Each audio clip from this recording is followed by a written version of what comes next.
o material que eu tenho aqui, de certa forma, ele é até antigo, mas serve justamente como um ponto de entrada, tá bom? Para nossa discussão. Então, eu vou começar falando sobre algoritmos que discriminam, né?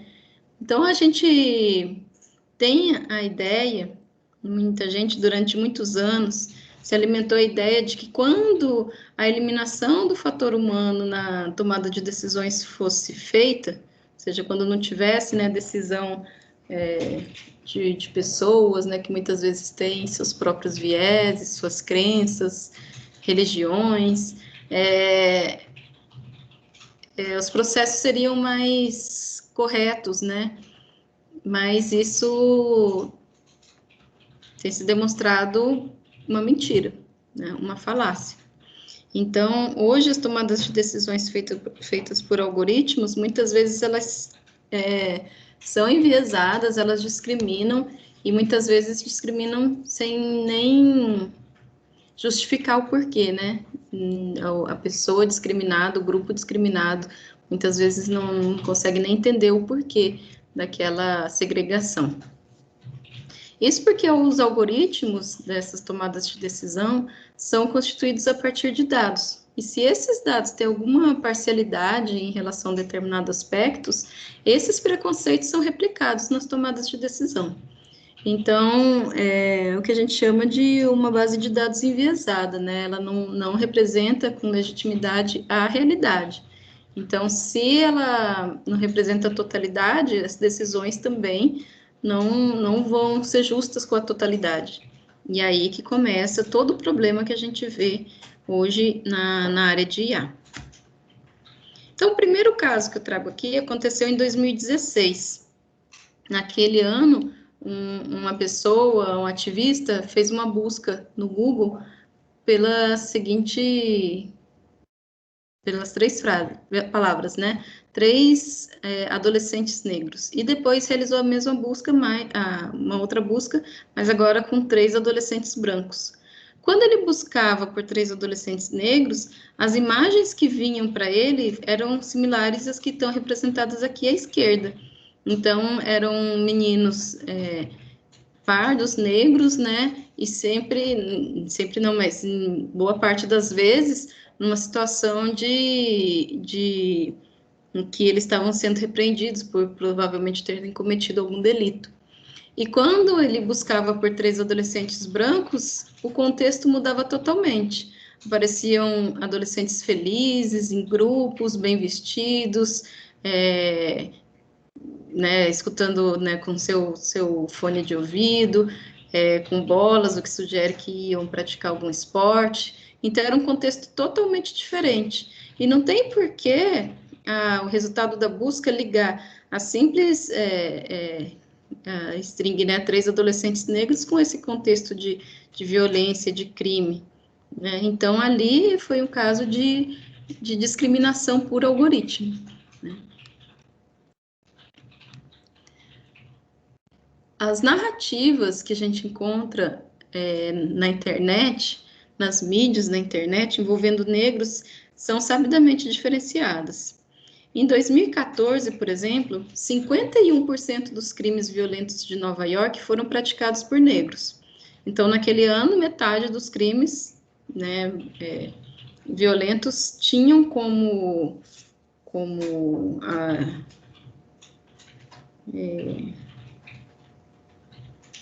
atores ali, né, pessoas negras. Mas, naquele mesmo ano, 75% das capas de notícia mostravam a prisão de pessoas negras. Então, era 50% a mais dos crimes ali, né, explicitavam pessoas negras indo para a prisão, né. Então, essa maior visibilidade dos crimes cometidos por negros passa a impressão de que eles são mais propensos a cometer crimes, né? E é falsa essa impressão. Né? Então, notou-se também que quando um suspeito de crime é branco, a imprensa tende a atenuar o ato cometido, né? E quando o suspeito é negro, logo colocam lá a cara do suspeito e colocam ele numa situação bastante degradante muitas vezes, né? Então, numa das reportagens eu vi que tinha um estudante de direito suspeito de cometer crime em série, e daí a reportagem mostrava a foto do perfil do estudante no Facebook. Então, aquela foto que todo mundo se orgulha, né? Coloca a melhor foto no Facebook. E aí tinha também uma notícia de um viciado em drogas suspeito de crimes em série. Um viciado em drogas, uma pessoa que era negra. E aí já mostravam aquele suspeito negro detido na cadeia. Então, são situações em que a própria mídia, né, os próprios profissionais já alimentam esse viés, né, essa ideia. Sabe-se, por exemplo, que a população consome mais notícias envolvendo negros, notícias sensacionalistas. Então, esse próprio interesse da população, esse próprio sensacionalismo, assim, de colocar as pessoas em situações degradantes, principalmente os negros, né, e as minorias, então ela acaba que fomenta, né, esse algoritmo discriminatório. E eu fui muito, voltando aqui no caso da notícia do estudante de direito, né, que colocaram a foto dele bonitão e o negro, né, suspeito numa situação degradante, me lembra muito agora aquele caso do menininho que caiu lá do prédio no Recife. Agora não estou lembrando mais o nome do menino, da vítima, né? Mas se alegou, né, que o Fantástico deu um espaço gigantesco para a mulher do prefeito, né?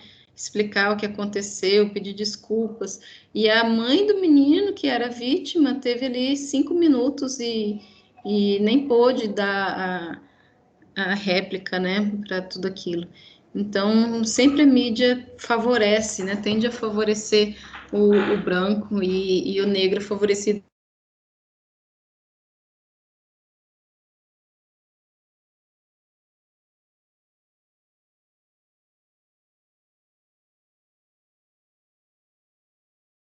Deixa eu ver o que está acontecendo aqui. Ai, caiu, será? Escutei um barulho.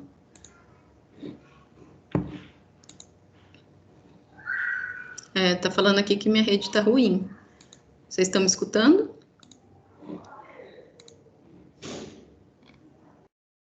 Tudo certo aí? Vocês me escutam?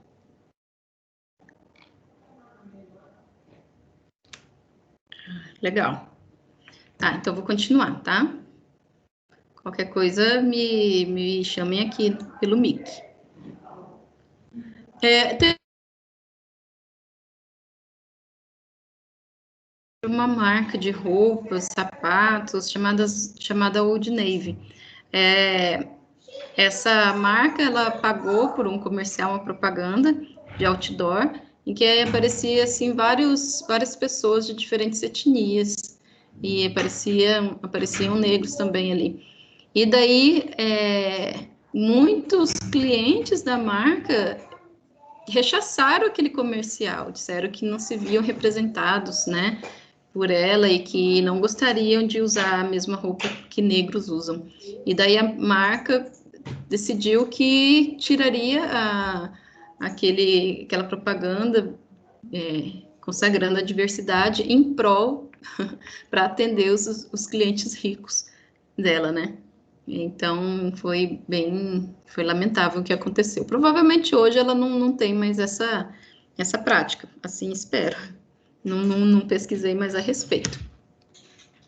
Então, por que todo esse tratamento diferenciado, né? Infelizmente tem um pouco da cultura, né?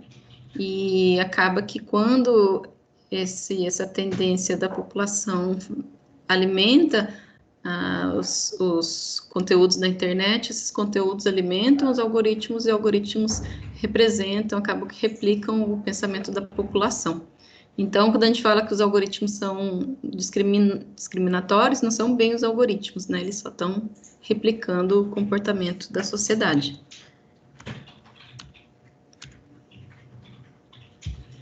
Outro caso que aconteceu agora em 2015 foi relacionado com o Google Fotos. Então, havia um usuário do Google Fotos e ele foi lá na base, né, nos arquivos que ele tinha no no celular, na conta dele, e aí pediu para fazer uma busca ali nas fotos dele por gorilas. Então, o algoritmo do Google Fotos deveria varrer as fotos que ele tinha buscando um padrão do gorila, de um gorila, né? E aí, para surpresa, o que a busca trazia eram os amigos dessa pessoa, fotos dos amigos que eram pessoas negras. Então, foi um caso também que teve bastante repercussão, né? Que por ter uma discriminação explícita, né? E aí, perante essa repercussão, a Google resolveu tomar uma atitude depois de 2 anos somente. Então, por 2 anos, essa discriminação ocorreu ali no algoritmo, tudo por falta de representatividade, né? Provavelmente os algoritmos que tentavam fazer esse reconhecimento não tinham sido treinados com faces de pessoas negras, né? E essa falta de representatividade gerou essa classificação ruim. E aí, depois de 2 anos tentando se explicar, né, explicar a falha do algoritmo, a Google veio com uma solução. E a solução foi retirar as buscas de gorilas, chimpanzés e macacos do buscador do Google Fotos. Então, em vez de melhorar o algoritmo, buscar e treinar de novo o algoritmo, eles preferiram a solução do avestruz, né? Ignorar totalmente o problema.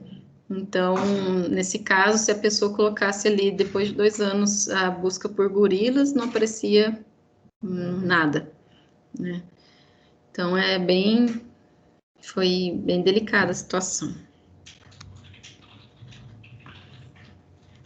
Outro caso real foi que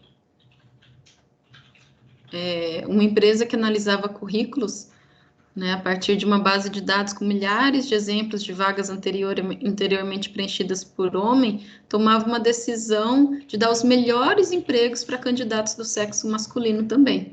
Então, ao ver ali que as melhores vagas eram preenchidas por homens, o algoritmo aprendeu que tinha que dar essas vagas para candidatos do sexo masculino. Então, isso gerou, né, naquele caso, um fato de que as mulheres tinham menos chances de receber anúncios de empregos bem remunerados. E também notou-se que alguns programas usados pelos departamentos de RH para contratação tinham uma inclinação por nomes tradicionalmente usados por brancos e uma rejeição por nomes tradicionalmente usados por negros. Então, tem uma relação, né, entre nomes tradicionais de famílias brancas e nomes de negros, provavelmente porque são menos escolarizados, provavelmente porque tem um ídolo também da comunidade. Então, os programas aprenderam essa tendência e também estavam oferecendo menos oportunidades para as pessoas negras. Então, os algoritmos aprendem coisas que muitas vezes a gente acha que não são interessantes, não tem valia nenhuma, né? Mas eles conseguem enxergar correlações que, para nós, num primeiro momento, parece que não existem.